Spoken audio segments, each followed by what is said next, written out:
Salut chers amis en Jésus-Christ. Nous rendons grâce au Christ pour la vie afin de partager autour du 15e dimanche du temps ordinaire, l'année C.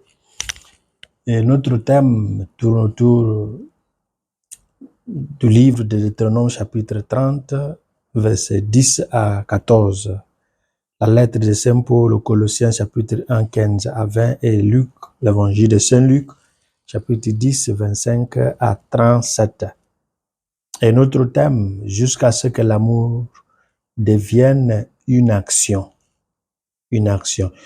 Et une théorie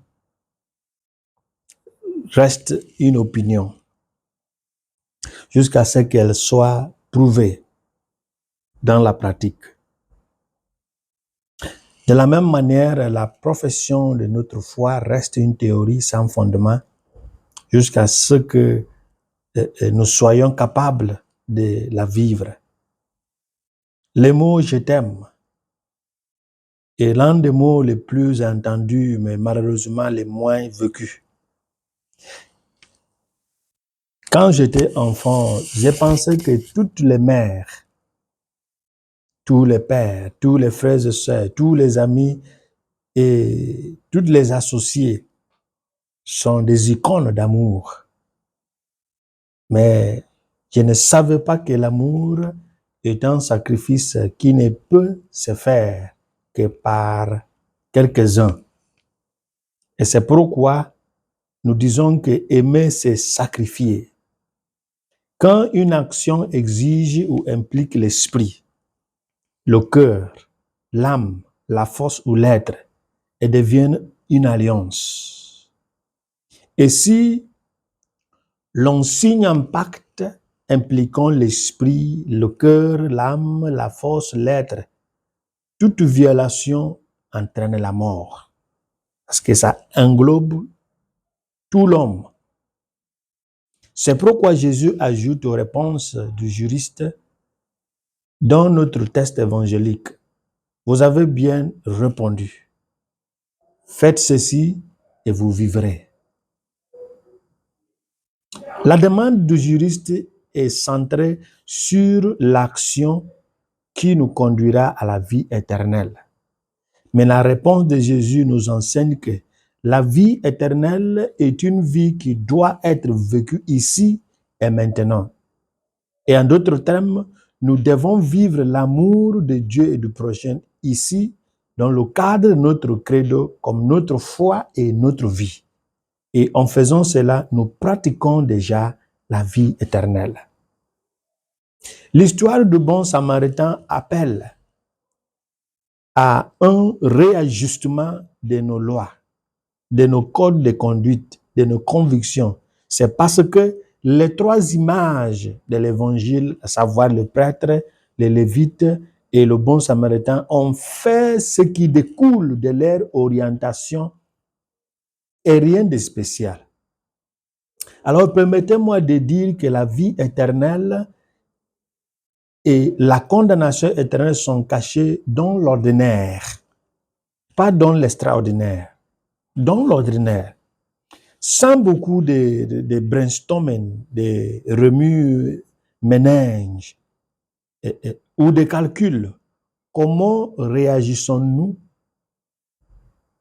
aux situations ou envers les gens? Qu'est-ce qui définit notre vie quotidienne? Ce que nous faisons sans beaucoup de calcul, c'est ce qui définit qui nous sommes. Notons que la charité du bon Samaritain n'a pas empêché cet homme de faire son voyage parce qu'il vivait dans l'ordinaire. Il manifestait ce qui est lui-même. Quand on tombe amoureux, tout se réconcilie. Et c'est ça l'amour de Dieu et du prochain. Chaque situation a ses signes et ses codes de conduite. Qu'est-ce qui définit les chrétiens de nos jours? Est-ce parce qu'ils font leur culte le dimanche, contrairement aux musulmans qui vont à la mosquée le vendredi? Dans certaines régions, la différence est que les chrétiens mangent du porc alors que les musulmans ne l'en mangent pas. Ils mangent le mouton pour la fête de Tabaski, ils prient le vendredi, d'autres prient le dimanche. C'est ça la différence. Dans d'autres régions, c'est avoir les instituts comme la Caritas, GEPIC, l'orphelinat et autres, et avoir les écoles chrétiennes. C'est simplement ce qui différencie les chrétiens et les musulmans. Tous ces signes sont bons, mais nous sommes invités à les approcher avec amour, de vivre au-delà des signes. Dans notre monde troublé par le trafic des êtres humains et des enfants, les meurtres, les rituels humains, la méchanceté, l'oppression des orphelins, les veuves et des pauvres, la trahison, etc. Quel rôle avons-nous à jouer conformément à notre profession d'amour de Dieu et du prochain? Et une autre question qui doit se poser est que qui sont ces trafiquants? Qui sont ces méchants oppresseurs? Qui sont ces traîtres? Qui sont ces ritualistes? Sont-ils des païens? Sont-ils des musulmans? Qui peut nous convaincre que les chrétiens sont innocents de ces messes? Jusqu'à ce que l'amour devienne une action. Ça reste une théorie. En Jésus, Dieu a tout réconcilié avec lui-même. Et si nous sommes chrétiens, pouvons-nous encore être appelés les réconciliateurs de toutes choses à Dieu? Aucun homme qui aime ne peut tuer pour des positions politiques, que ce soit position religieuse.